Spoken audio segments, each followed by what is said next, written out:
IS বিষয়াক হা react কৰি বিপদত পৰে এজন যুৱক। ফেচবুকৰ ফটোত হা ৰিয়েক্ট কৰিছিল এজন যুৱকে আৰু বৰ্তমানৰ নলবাৰীৰ ডিসি আইএছ বিষয়া বৰ্ণালী ডেকাৰ ফটোত কৰিছিল ৰিয়েক্ট। 2023 চনৰ এটা ফেচবুক পোষ্টৰ আধাৰত গোচৰ তৰিছিল বৰ্তমান নলবাৰীৰ ডিসি বৰ্ণালী ডেকাই আৰু গোচৰৰ ভিত্তিত ঢেকিয়াজুলিৰ যুৱক অমিত চক্ৰৱৰ্তীলৈ আৰক্ষীয়ে জাৰি কৰিছিল সমন। কোকৰাঝাৰ থানাত যুৱকজনৰ বিৰুদ্ধে ৰুজু হৈছিল গোচৰ আৰু বৃহস্পতিবাৰে এই গোচৰটো জামিন লাভ কৰে অমিত চক্ৰৱৰ্তী নামৰ যুৱকজনে।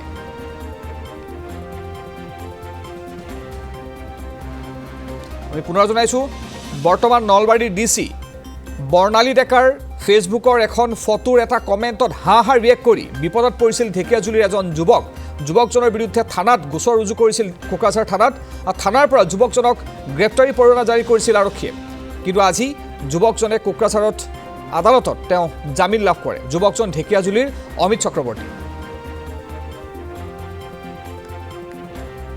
মানে কি এতিয়া আমি সকলোৱে ফেচবুক ইউজ কৰোঁ আৰু এতিয়া আমি ডেইলি বহুত পোষ্টত আমি কেতিয়াবা লাইক কৰোঁ, কেতিয়াবা হাঁহা ৰিয়েক্ট কৰোঁ, কেতিয়াবা কেয়াৰ ৰিয়েক্ট কৰোঁ, তেনেকুৱা বহুত ধৰণৰ ৰিয়েকশ্যন থাকে আমি কৰোঁ। আৰু মই মানে গমেই পোৱা নাছিলোঁ যে তেখেতে এগৰাকী আইএছ অফিচাৰ বা ডিচি বা কোনোবা। কমেণ্ট এটা আহিলে, মই অলপ ফানি পালোঁ, ফানি পাই পিনে মই এইটোত এটা হাঁহা ৰিয়েক্ট কৰি দিলোঁ। কৰি দিয়াৰ পিছত আৰু এইটো 2023 কথা, মোৰ ওচৰত কল আহিছে 23 জানুৱাৰী 2025। মোক OC-য়ে কল কৰিছে, কোকৰাঝাৰ OC-য়ে, যে আপোনাৰ নামত এটা কেছ আহিছে, আপুনি ইমিডিয়েটলি থানাত আহিব লাগে। মই কৈছোঁ মই থানাত মানে কিয় আহিম, মোৰ নামত কেছটো কওক। তেখেতে কেছটো ক'বলৈ ৰেডি নহয়, কোকৰাঝাৰ OC-য়ে। তেনেকৈ কওঁতে মই ক'লোঁ আপুনি মোক চামন দিয়ক তেতিয়াহ'লে। তেতিয়া মই গম পালোঁ যে মোৰ নামত এটা কেছ ৰেজিষ্টাৰ হৈছে। তাৰপিছত OC-য়ে কিন্তু ক'বলৈ ৰেডি নহয়। তাৰপিছতে মই মোৰ অধিবক্তাক ক'লোঁ যে এনেকৈ মোৰ নামত এটা কেছ আহিছে, এনেকৈ কথা। তো তাৰপিছতে অধিবক্তাই OC-ৰ লগত কণ্টেক্ট কৰিব ট্ৰাই কৰিলে, OC-য়ে কেছৰ কথা একো নকয়। তাৰপিছত মোৰ আৰু এজন লয়াৰক মই ক'লোঁ কোকৰাঝাৰ কোৰ্টৰ, তেখেতৰ নাম ডেংকু ব্ৰহ্ম। তেখেতে মোক সহায় কৰিলে আপোনাৰ চাৰ্টিফাই কপিটো ওলাবৰ কাৰণে। তেতিয়া মই গম পালোঁ যে মানে অনাৰেবল ডেপুটি কমিশ্যনাৰ মিছ বৰ্ণালী ডেকা মেডামে মই জাষ্ট এটা হাঁহা ৰিয়েক্ট কৰাৰ কাৰণে তেখেতে মোৰ ওপৰত এটা FIR দিছে। তো মই মানে আচৰিত পাইছোঁ মানে যে আজি মই এটা ৰিয়েকশ্যন দিয়াৰ কাৰণে মই আজি ঢেকিয়াজুলিৰ পৰা কোকৰাঝাৰ কোৰ্টত আহিবলগীয়া হ'ল, মই বেইল ফাইল কৰিবলগীয়া হ'ল। তো মানে নিজকে বহুত কিবা লাগিছে যে আজি DC এগৰাকীৰ কিমান কাম থাকিব পাৰে। একচুৱেলি মই গম পোৱা নাছিলোঁ যে মই এজন DC বা IAS অফিচাৰৰ কমেণ্টত এনেকুৱা ৰিয়েক্ট কৰি আছিলোঁ বা কিবা কৰি আছিলোঁ। তো মই বহুত দুখ পাইছোঁ মানে বস্তুটোত, যে আজি মানে এগৰাকী DC হৈ পিনে তেখেতে যে মোৰ নিচিনা এজন নৰ্মেল মানুহৰ মানে ওপৰত যে এনেকুৱা এটা হেৰেছমেণ্ট কৰিলে যে মোক, এটা জাষ্ট ফৰ এ ৰিয়েকশ্যন। আজি মানে কিমান ক'ত কিমানে ৰিয়েকশ্যন কৰি থাকে। আজি চাওক, তেখেত কোকৰাঝাৰতো DC আছিলে, এতিয়া মেডাম এতিয়া নলবাৰীৰ DC হয়। আজি এজন DCৰ ওচৰতো চবে ভাল কথা লৈ পেলাই নাযায়, কিমান অভিযোগ লৈ পেলাই যায়। তাৰমানে এতিয়া যদি কাইলৈ যদি তেখেতৰ ওচৰত কিমানে যদি বেয়া অভিযোগ লৈ পেলাই যায় বা কিবা লৈ পেলাই যায়, তেখেতে তেতিয়াহ'লে নৰ্মেল মানে আজি যদি মোৰ নিচিনা এজন নৰ্মেল পাব্লিকৰ লগত যদি এনেকুৱা কৰিছে, তো বেলেগ নৰ্মেল পাব্লিকৰ লগতো চাগে তেখেতে আৰু কিবা কিবি কৰি পেলাব পাৰে। যোনে কমেন্ট দিছিলে, এই কমেন্টটো কি আছিলে? আপুনি যে হাঁহিলে, 2023 কথা মোৰ এতিয়া মনতে নাই।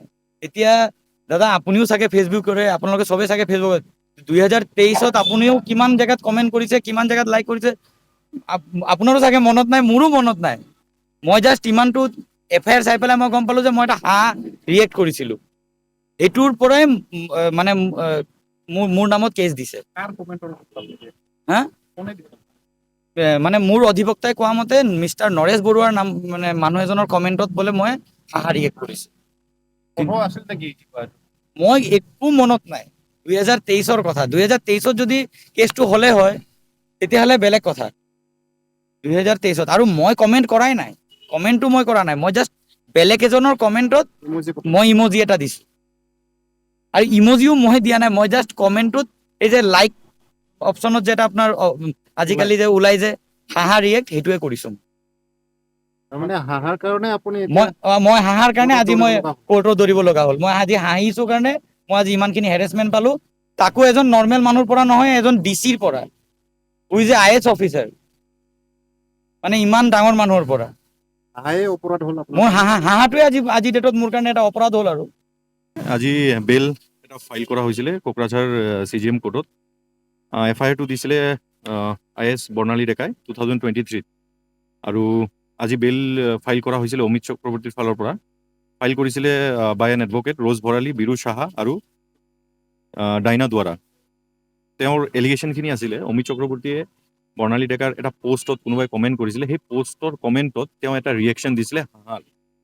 তাৰ কাৰণে তেওঁৰ এগেইনষ্টত IAS বৰ্ণালী ডেকাই কেছ এটা ৰুজু কৰিছিলে 2023 কোকৰাঝাৰ PS-ত।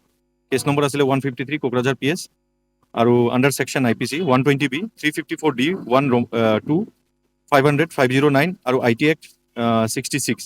গোটেইখিনি কোৰ্টে আজি চাই পেলাই বেলৰ যোনখিনি নেচাৰ আছিলে বেলেবল আছিলে আৰু মাননীয় CGM কোৰ্টৰ পৰা আজি বেল দিয়া হয় অমিত চক্ৰৱৰ্তীক।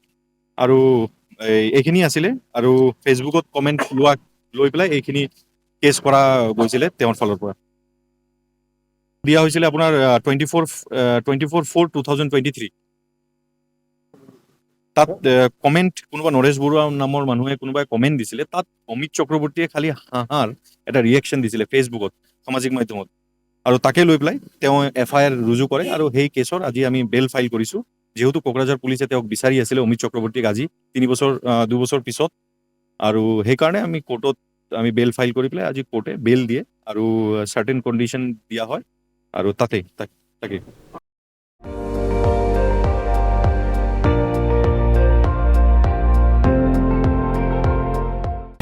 আপুনি চাই আছে ND24, সৰ্বশ্ৰেষ্ঠ নহয় সৰ্বোত্তমৰ দৌৰত।